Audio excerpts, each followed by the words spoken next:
Hello students, welcome again to my YouTube channel commerce strides. अपने organising chapter को आगे बढ़ाते हुए अब हम अगला टॉपिक पढ़ लेते हैं। आज के वीडियो में हम पढ़ेंगे संगठन ढांचा, जिसके अंदर हम पढ़ेंगे डिविजनल संगठन ढांचा का अर्थ, डिविजनल संगठन ढांचे के लाभ, डिविजनल संगठन ढांचे के दोष और डिविजनल संगठन ढांचे की उपयोगिता। तो बच्चों, आगे बढ़ने से पहले अगर आपको मेरा बनाया हुआ वीडियो पसंद आता है तो काइंडली इसे लाइक करें और सब्सक्राइब करना बिल्कुल भी ना भूलें। तो चलिए शुरू करते हैं। चलिए अब हम अपना नेक्स्ट टॉपिक डिविजनल अथवा प्रभागीय संगठन ढांचा के बारे में पढ़ लेते हैं। Divisional organisation structure. तो डिविजनल ऑर्गेनाइजेशन स्ट्रक्चर हम किसे कहते हैं? तो जैसे कि आप सभी ने कार्यात्मक संगठन ढांचा के बारे में पढ़ा है, उसी प्रकार डिविजन संगठन ढांचा भी एक प्रकार का ढांचा है, जहां पर देखिए मैंने स्क्रीन पर लिखा है कि प्रभागीय संगठन ढांचे का अर्थ पूरी संस्था को उसके द्वारा उत्पादित किए जाने वाले मुख्य उत्पादों के आधार पर विभक्त करने से है। मुख्य उत्पाद के आधार पर मतलब ये संगठन ढांचा का मुख्य आधार क्या है? जब संगठन ढांचा का निर्माण कार्य के अनुसार नहीं, उत्पादन के आधार पर किया जाता है, उस संगठन के द्वारा किए हुए वस्तु के आधार पर, उत्पाद के आधार पर किया जाता है, उसे हम डिविजनल अथवा प्रभागीय संगठन ढांचा कहते हैं।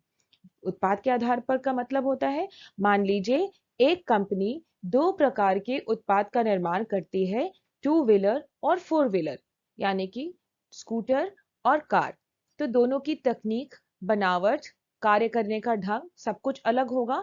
इसलिए संगठन दो डिवीजन स्थापित करेगी, जिसे हम डिवीजन प्रभागीय संगठन ढांचा कहेंगे। और एक डिवीजन टू व्हीलर का होगा और दूसरा डिवीजन फोर व्हीलर के लिए होगा।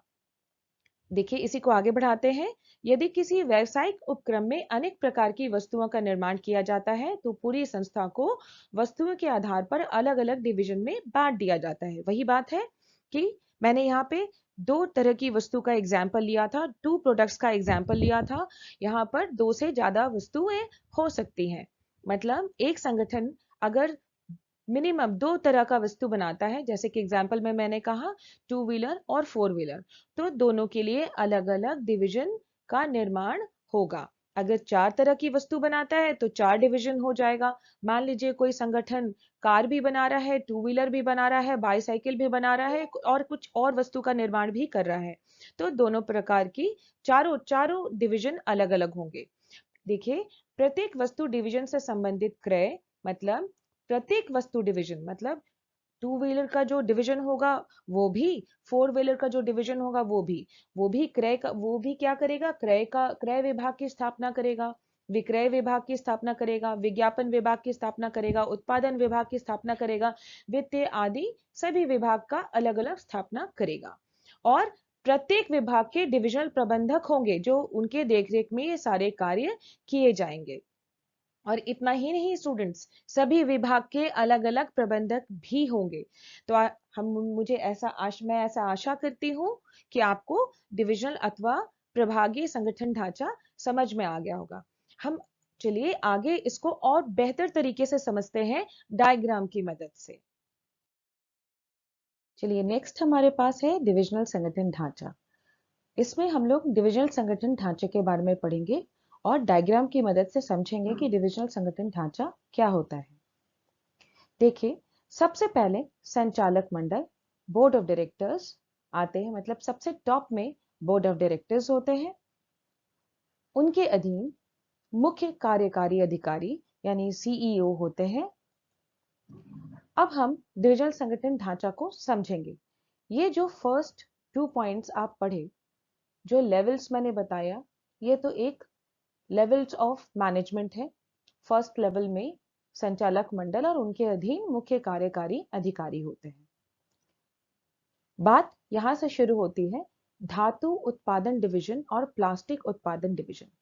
तो डिविजनल संगठन ढांचा जो होता है, ये हम तब अपनाते हैं जब कोई भी संगठन विभिन्न प्रकार के वस्तुओं या उत्पाद का निर्माण करती है। देखिए बच्चों, जब हम लोग कार्यात्मक संगठन ढांचा पढ़ रहे थे, तो उस वक्त संगठन जब एक ही किस्म के प्रोडक्ट बनाती है, एक ही प्रकार का उत्पाद का निर्माण करती है, तब कार्यात्मक ढांचा सुटेबल होता है। बट जब संगठन दो तरह के प्रोडक्ट या एक से ज्यादा, आप कह सकते हैं एक दो तीन चार के तरह के प्रोडक्ट बनाती है, तब वो डिविजनल संगठन ढांचा का चुनाव करती है। यहाँ एग्जाम्पल के लिए मैंने सिर्फ दो प्रोडक्ट लिए हैं।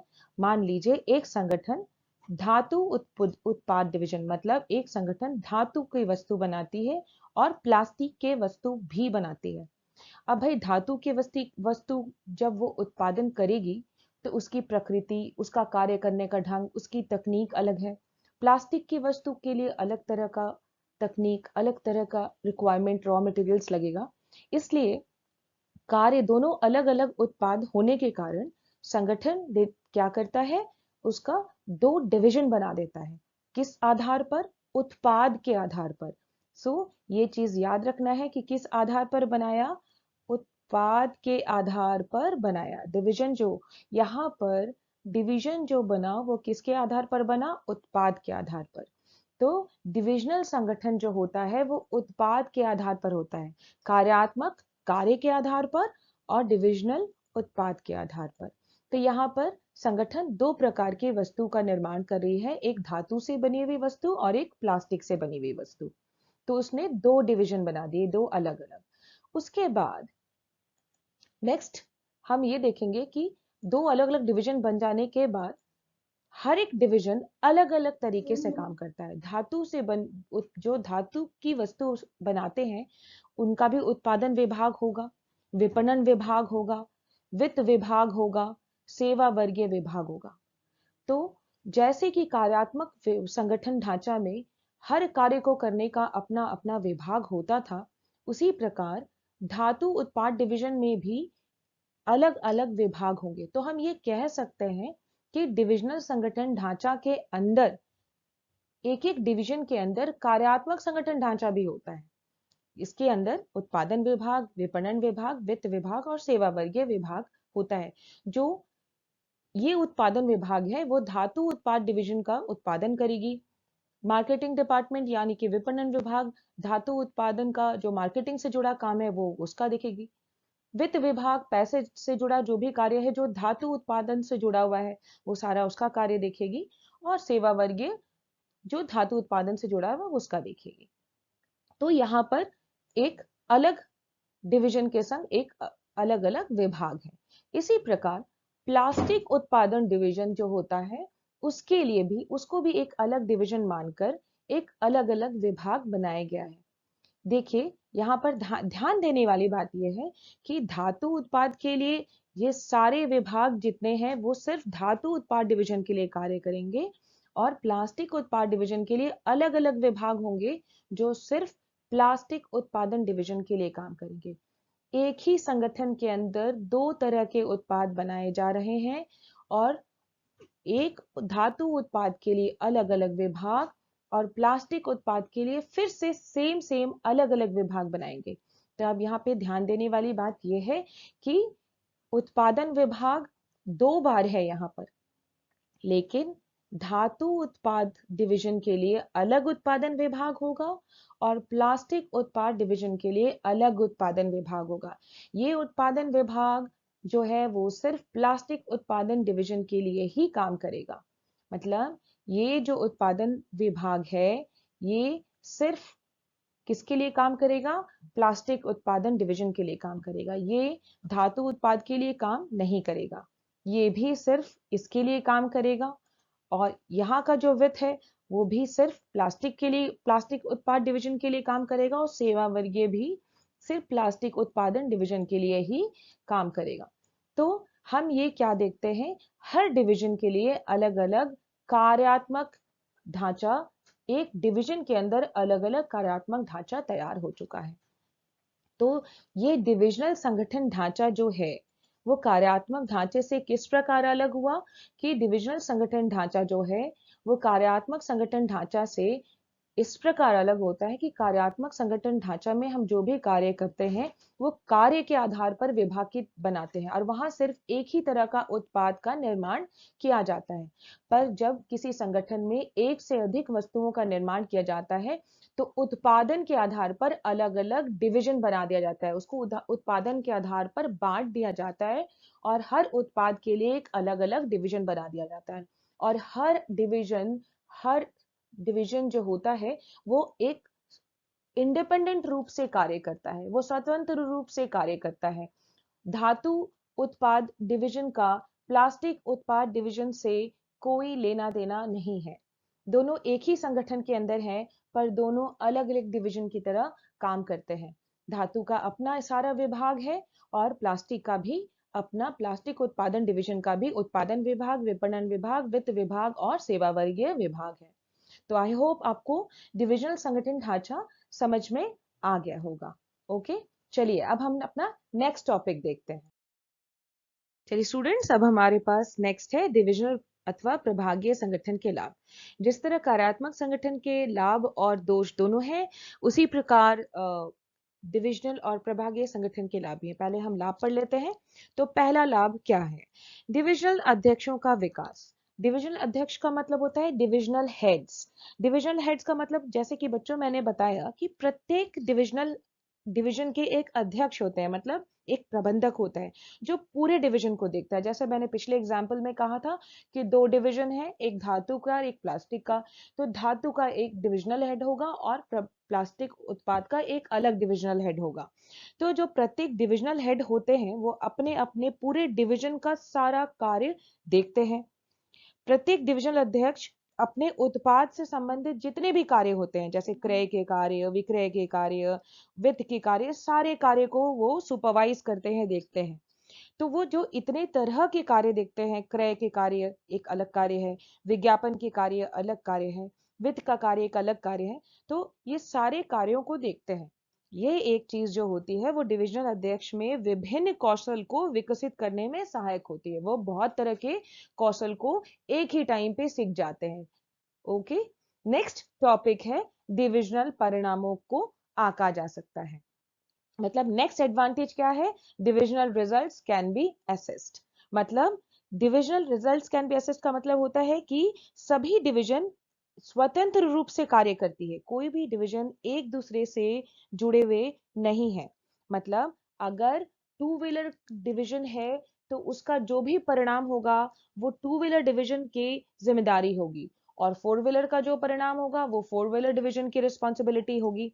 अगर टू व्हीलर डिवीजन ज्यादा मुनाफा कमा रहा है तो वो ये नहीं कह सकता, या फोर व्हीलर डिवीजन ये नहीं कह सकता कि टू व्हीलर डिवीजन मुनाफा इसलिए ज्यादा कमा रहा है क्योंकि मेरा डिवीजन अच्छा कार्य कर रहा है। सभी डिवीजन स्वतंत्र रूप से कार्य करते हैं। अगर कोई घाटा हो रहा है किसी डिवीजन में तो वो उसकी रिस्पॉन्सिबिलिटी है, उसका परिणाम है, और फोर व्हीलर का अगर प्रॉफिट है तो वो उसका परिणाम है। तो हम ये बहुत ही आसानी से कह सकते हैं कि डिविजनल परिणामों को आंका जा सकता है क्योंकि कोई किसी से जुड़ा हुआ नहीं है। तीसरा पॉइंट है लाभ का शीघ्र निर्णयन, यानी कि क्विक डिसीजन मेकिंग। प्रत्येक डिवीजन अपने आप में स्वतंत्र होता है, ये तो मैंने पहले ही कहा है। अब एक डिवीजन का प्रबंधक अपने डिवीजन के बारे में स्वतंत्र रूप से निर्णय ले सकता है, उसको किसी से कोई परमिशन लेने की जरूरत नहीं, वो पूरी तरह से स्वतंत्र है अपने डिवीजन के लिए निर्णय लेने के लिए। उसे अन्य डिवीजन के प्रबंधकों से सलाह लेने की आवश्यकता नहीं पड़ती है। अतः हम क्या कह सकते हैं कि निर्णय ले यहाँ पर डिविजनल या प्रभागीय संगठन में निर्णय शीघ्र लिए जाते हैं और निर्णय प्रभावी भी होते हैं। चलिए, last point of advantages of divisional organisation, विस्तार में सरलता, इजी एक्सपेंशन। ये बहुत ही बड़ा लाभ है डिविजनल संगठन के। वो क्या लाभ है कि जब भी कोई भी प्रोडक्ट, अगर company already two products manufacture कर रहा है, बना रहा है, उत्पादन उसकी हो रही है, अगर वो तीसरा तरह का प्रोडक्ट बनाना चाहता है तो वो बड़े ही आराम से बना सकता है। उसके लिए उसको सिर्फ इतना करना होगा कि उसे सिर्फ एक अलग डिवीजन और कर देना होगा। क्योंकि डिविजनल संगठन में हम करते क्या है, पूरे संगठन को हम उत्पाद के आधार पर बांट देते हैं। तो प्रत्येक उत्पाद के लिए एक अलग डिवीजन स्थापित कर दिया जाता है। यदि कंपनी एक नया उत्पाद बाजार में लाना चाहती है तो उसको करना क्या होगा, उसे पहले से स्थापित डिवीजन को बिना छेड़छाड़ किए सरलता से वो एक अलग डिवीजन स्थापित करके आराम से एक नया प्रोडक्ट, एक नया उत्पाद बाजार में ला सकती है। तो हम ये कह सकते हैं कि संस्था का विस्तार करना सरल है। तो आपको ये भी बहुत अच्छे से समझ में आ गया होगा। चलिए अब थोड़ा सा इसका दोष भी पढ़ लेते हैं। चलिए स्टूडेंट्स, जिस प्रकार डिविजनल संगठन के अपने कुछ लाभ होते हैं, उसके कुछ दोष भी होते हैं। चलिए हम इसके दोष को भी पढ़ लेते हैं। पहला दोष है डिविजनल अध्यक्षों के मध्य संघर्ष। तो संघर्ष का मतलब क्या होता है और संघर्ष क्यों होता है? जैसे कि दो डिवीजन है, एक टू व्हीलर और एक फोर व्हीलर, जैसे कि मैंने एग्जाम्पल में दिया था, बताया था। तो दोनों डिवीजन के अलग अलग अध्यक्ष होते हैं, उनके बीच संघर्ष या एक तरह का कॉन्फ्लिक्ट हो जाता है। कॉन्फ्लिक्ट किस रीजन से होता है? तो भाई कॉन्फ्लिक्ट होता है दो कारणों से। बंटवारे से। किस चीज की बंटवारे से? पैसों यानी फंड के बंटवारे से और संसाधन के बंटवारे से। क्योंकि कंपनी तो एक ही है। मान लीजिए एग्जाम्पल के लिए हम एक कंपनी ले लेते हैं, XYZ कंपनी। अब कंपनी तो XYZ एक ही है लेकिन उसके दो डिवीजन है। अब कंपनी अपना पैसा इन दो डिवीजनों के बीच बांटेगी, अपने संसाधन को भी इन दो डिवीजन के बीच बांटेगी। संसाधन कैसा संसाधन? मानव, मशीन, जमीन, ये सारे संसाधन को बांटेगी। पैसा, तो ये सारे संसाधन को बांट जब कंपनी XYZ बांटेगी दो डिवीजन के बीच में, तो ऐसा कभी कभी हो जाता है कि किसी डिवीजन को ज्यादा और किसी डिवीजन को थोड़ा कम मिल जाता है। तो इसलिए उनके अध्यक्षों के बीच में, उन डिविजनल अध्यक्षों के बीच में संघर्ष, कॉन्फ्लिक्ट हो जाता है इन संसाधन के बंटवारे को लेकर। तो चलिए बच्चों, आपको ये पॉइंट समझ में आ गया होगा। अब हम अपने अगले पॉइंट की ओर बढ़ते हैं। दूसरा पॉइंट है कार्यों की दोहराई। तो जैसे कि मैंने डायग्राम में एक्सप्लेन किया था कि एक कंपनी है, फिर से वही सेम कंपनी का एग्जाम्पल लेती हूँ, XYZ। अब वो दो तरह के प्रोडक्ट बनाती है, जैसे कि डायग्राम में मैंने दिखाया था। क्या धातु उत्पाद और एक तरह का उत्पाद है प्लास्टिक उत्पाद। टू टाइप्स ऑफ प्रोडक्ट्स हैं। अब दोनों प्रोडक्ट के अलग अलग विभाग हैं। धातु उत्पाद के भी क्रय विभाग, विक्रय विभाग, विपणन विभाग और इतने सारे विविध विभाग हैं। उसी प्रकार प्लास्टिक उत्पाद के भी क्रय, विक्रय, विपणन, वित्त और सेवा वर्गीय विभाग है। तो सेम विभाग एक बार धातु उत्पाद के लिए है और उतने ही विभाग फिर से अलग से स्थापित किए जाते हैं। किसके लिए? प्लास्टिक उत्पाद डिवीजन के लिए। तो हर डिवीजन के लिए अलग अलग विभाग हैं। 5 विभाग धातु उत्पाद डिवीजन के लिए और 5 विभाग प्लास्टिक उत्पाद डिवीजन के लिए। तो हम यहाँ पर एक ही तरह के कार्य, माने क्रय विभाग, एक बार कार्य, एक क्रय विभाग स्थापित किया जाता है धातु उत्पाद के लिए और दूसरा क्रय विभाग स्थापित किया जाता है प्लास्टिक उत्पाद के लिए। तो एक ही तरह के कार्य अलग अलग डिवीजन के लिए किए जाते हैं। तो हम बड़े ही आराम से कह सकते हैं कि यहाँ पर कार्यों की दोहराई होती है। थर्ड पॉइंट है स्वार्थी प्रवृत्ति। स्वार्थी प्रवृत्ति का अर्थ है सब सिर्फ अपने डिवीजन के बारे में सोचते हैं। प्रत्येक डिविजनल हेड जो होते हैं वो ये सोचते हैं कि मेरा डिवीजन कितना अच्छा काम करेगा। प्रत्येक डिवीजन हेड का, अध्यक्ष का ये प्रयास रहता है कि वो बढ़िया प्रदर्शन करे। यहाँ तक कि ऐसा करने के लिए वो क्या करते हैं, वो डिवीजन की हितों को भी, मतलब कभी कि संगठन के हित को भी भूल जाते हैं और डिवीजन को बढ़ाने में तुले रहते हैं। इससे उनकी स्वार्थी प्रवृत्ति झलकती है। तो परिणाम के स्वरूप हम ये कह सकते हैं कि उनका ऐसा व्यवहार से पूरी संस्था के हित को ठेस पहुंचती है। उनका डिवीजन भले ही तरक्की करे पर पूरी संस्था के उद्देश्य को ठेस पहुंचता है। तो आई होप बच्चों आपको दोष भी समझ में आ गया होगा। चलिए अब इसकी उपयोगिता के बारे में पढ़ लेते। हेलो स्टूडेंट्स, डिविजनल संगठन की उपयोगिता। अब ये क्या है? डिविजनल संगठन की उपयोगिता का अर्थ होता है कि डिविजनल संगठन, भाई ये ढांचा किस प्रकार के संगठन के लिए उपयोगी है, किस संगठन को ये डिविजनल ढांचा अपनाना चाहिए। तो डिविजनल संगठन ढांचा निम्नलिखित परिस्थितियों में उपयोगी होता है। कौन सी परिस्थिति? आइए देख लेते हैं। पहली, जहां मुख्य उत्पाद की संख्या एक से अधिक होती है, जहां पर एक से अधिक तरह के प्रकार के उत्पादन किए जाते हो, वहां पर डिविजनल संगठन ढांचा का उपयोग करना चाहिए, उसके लिए परफेक्ट होता है। सेकंड होता है जहां अलग अलग निर्माणी तकनीकों एवं विपणन की पद्धतियों की आवश्यकता हो। तो देखिए मैंने एग्जाम्पल में दिया था कि एक धातु उत्पाद है और एक प्लास्टिक उत्पाद है, दोनों डिवीजन अलग अलग है, दोनों की तकनीक अलग अलग होगी, दोनों के मार्केटिंग का स्टाइल अलग होगा। तो जहां पर तकनीक अलग हो और मार्केटिंग यानी विपणन की पद्धतियां अलग अलग होती हैं अलग अलग वस्तुओं के लिए, वहां पर डिविजनल संगठन ही उपयोगी होता है वहां पर। ओके। थर्ड, जहां संस्था का आकार काफी बड़ा हो, मतलब जहां संस्था बहुत बड़ी संस्था हो, बहुत बड़ी मतलब उसके बहुत सारे प्रोडक्ट्स होंगे। ऑब्वियस है, जब बहुत सारा प्रोडक्ट्स बना रही है, एक से अधिक वस्तु का निर्माण करती है अगर कोई कंपनी, इसका मतलब है कि उस संस्था का आकार क्या होगा, काफी बड़ा होगा। तो बड़ी संस्था को मैनेज करने के लिए, अच्छे से चलाने के लिए हमें डिविजनल संगठन की उपयोगिता की जरूरत पड़ती है, डिविजनल संगठन ही उपयोगी होता है। तो मेरे समझ से बच्चों आपको ये बहुत ही अच्छे से समझ में आ गया होगा कि डिविजनल संगठन क्या होता है, उसके अर्थ क्या होते हैं, वो कैसे कार्य करता है, उसका कार्य करने का तरीका क्या होता है, उसके एडवांटेजेस यानी कि लाभ क्या होते हैं, उसके दोष क्या होते हैं और उसकी उपयोगिता क्या होती है। तो आज इस वीडियो में बस यहीं तक। अगले वीडियो में मैं नेक्स्ट टॉपिक लेके आऊंगी। एंड बच्चों खूब मन लगा के पढ़िए और जो भी मैंने वीडियो में आपको बताया है, कॉपी में नोट्स बनाइए और उसे रिवीजन करिए। इससे आपको बहुत ही ज्यादा फायदा होगा। और हाँ, मेरे चैनल को सब्सक्राइब करना मत भूलिएगा।